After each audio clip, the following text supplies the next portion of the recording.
Hello students, in this video I am going to explain you about the Faraday's laws of electrolysis. Faraday has given two laws.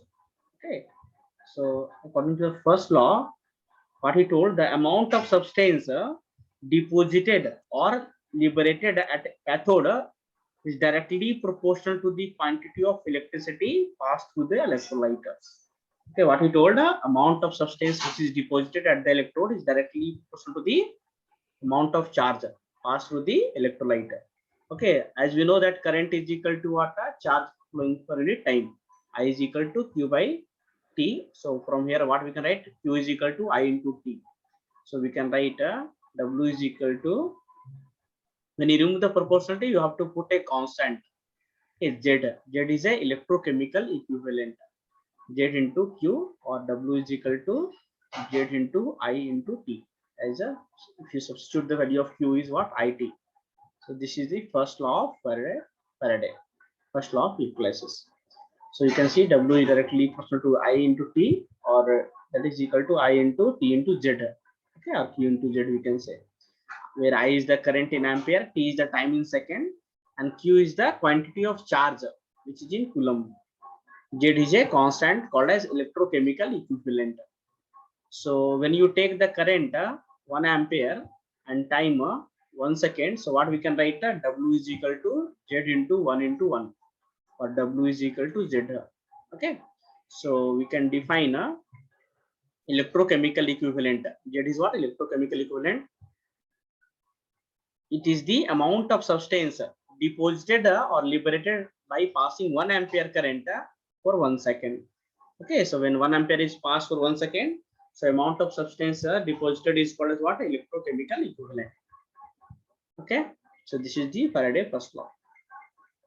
When we talk about the second law, okay, so second law of electrolysis, Faraday, when the same quantity of charge or when the same quantity of electricity is passed through the different electrolytes, the amount of substance deposited or liberated at the electrodes are directly proportional to their chemical equivalent, okay, or equivalent weights. How do you find the chemical equivalent weights? So equivalent weight is generally nothing but atomic mass by valency. Atomic mass by valency. Okay. For example, if they ask you find the equivalent weight of copper. Okay, equivalent weight. So what is the atomic mass of copper? 63.5. Of valency is 2. Okay, if you take the copper valency 2, so by 2 we can say. So generally equivalent weight is nothing but atomic mass by valency if it is a atom, or molecular weight. Okay, molecular weight. Okay, by X factor actually. Okay, X factor is different for different substances. Like when we talk about acid. Okay, so how do we find the equivalent weight? Molecular weight upon basicity. Okay, basicity is nothing but a number of H plus ion given by the acid. When we talk about base, okay, so for base, what is the equivalent weight? Molecular weight of the base by acidity. Okay, similarly, when we talk about equivalent weight of a salt, of any salt, equivalent weight is nothing but molecular weight by charge present on cations or anions. Okay, so these are the methods. Charge present on cations or anions.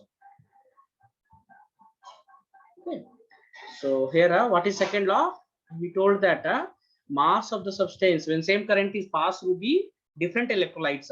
Okay, the amount of substance deposited or liberated at the electrodes is directly proportional to their equivalent weights. So we can write W1 is directly proportional to E1, W2 is directly proportional to E2.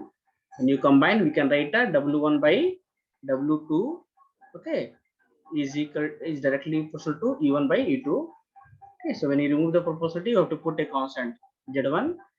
Okay, charge of flowing through the electrolyte is same, so Z1 into Q. Okay, so as we also know that 1 second, from the first law of electrolysis, we also know that mass of the substance deposited is directly proportional to the charge. Yes or no? or W1 is equal to what? Z into Q, Z1 into Q. Similarly, from the first law, we also write W2 is directly proportional to the charge, or W2 is equal to Z2 into Q. Okay, so we can equate W1 by W2 is equal to E1 by E2. Okay, or Z1 Q by Z2 Q is equal to E1 upon E2. So here, hence, electrochemical equivalent is directly proportional to the equivalent weights. From here, as the Q is constant, so we can write okay, electrochemical equivalent is directly Z is directly proportional to E. Okay, electrochemical equivalent is directly proportional to the equivalent weight. Okay, so this is the second law of electrolysis.